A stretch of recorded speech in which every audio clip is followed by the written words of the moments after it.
Bismillahirrahmanirrahim. Assalamualaikum warahmatullahi wabarakatuh.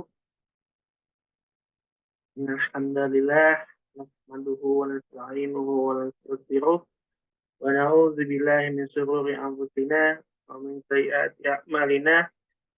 May yahdihillahu fala mudilla lahu wa may yudlil fala hadiya lahu. Asyhadu an la ilaha illallah wa asyhadu anna Muhammadar Rasulullah la nabiyya ba'da wa la rasula ba'da. Amma ba'du. Pertama-tama yang paling utama kita panjatkan puja dan puji syukur kita kepada Allah Subhanahu wa taala yang telah memberikan kita nikmat ihsan, iman dan nikmat Islam. Sehingga kita dapat bernafas, menerima rezekinya hingga saat ini.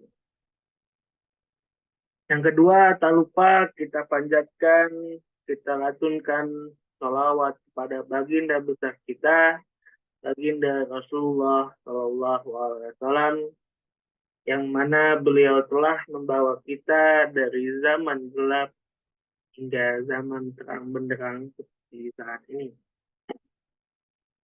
Perkenalkan, nama saya Fauzan Chandra.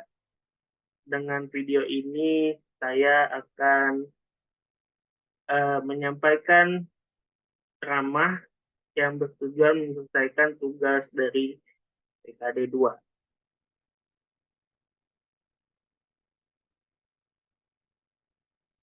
Seperti yang kita ketahui, bahwa sabar memiliki pengertian secara luas. Misalnya seperti menahan hawa nafsu, sabar menanti waktu buka, saat berpuasa, dan lain sebagainya. Perlu kita ketahui bahwa sikap sabar tidak bisa kita dapatkan dengan instan. Tentu saja membutuhkan proses dan latihan agar seorang tidak lupa untuk selalu bersikap sabar serta mendekatkan diri kepada Allah. Sabar berasal dari bahasa Arab, yakni saboro yang artinya menahan diri. Secara istilah, sabar berarti menahan diri dari berbagai masalah, serta menahan diri untuk tidak melakukan perbuatan yang dilarang oleh Allah Subhanahu wa taala. Landasan sabar adalah menahan diri untuk melakukan sesuatu dengan menggunakan akal dan syariat. Maka dari itu, sabar bukan sekedar teori, tapi sabar itu pula adalah suatu ilmu yang didapatkan dari tindakan secara langsung. Dalam Islam, sabar dibagi menjadi beberapa bagian. Sabar dalam menjalankan ketentuan dan perintah Allah Subhanahu wa taala, yang dimana Allah akan menjanjikan surga bagi yang menjalaninya, yang menjalankannya. Yang kedua, sabar menahan diri, tidak melakukan sesuatu yang dilarang oleh Allah Subhanahu wa taala dan menjauhi segala larangannya. Kemudian yang ketiga, sabar dalam segala ketentuan yang telah ditetapkan oleh Allah Subhanahu wa taala. Sabar juga termasuk ke dalam rukun iman yang terakhir. Oleh karena itu, umat Islam diwajibkan untuk bisa bersabar akan segala ketentuan Allah Subhanahu wa taala, meski buruk sekalipun. Allah Subhanahu wa taala pasti memiliki rencananya sendiri. Tertuang dalam Al-Qur'an, Allah Subhanahu wa taala berfirman, Bismillahirrahmanirrahim. A'udzubillahi minasyaitonirrajim. Bismillahirrahmanirrahim. Ya ayyuhallazina amanu ista'inu bis-sabri was-shalah. Innallaha ma'as-sabirin.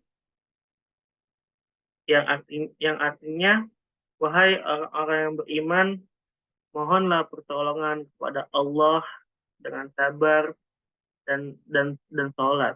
Sungguh Allah beserta orang-orang yang sabar. Hal ini menunjukkan Allah Subhanahu wa taala selalu bersama dengan orang-orang yang menjaga sholat dan menjadikan sabar sebagai penolong. Selain itu, Allah Subhanahu wa taala juga telah menjanjikan surga serta kedudukan tinggi bagi hambanya yang senantiasa sabar.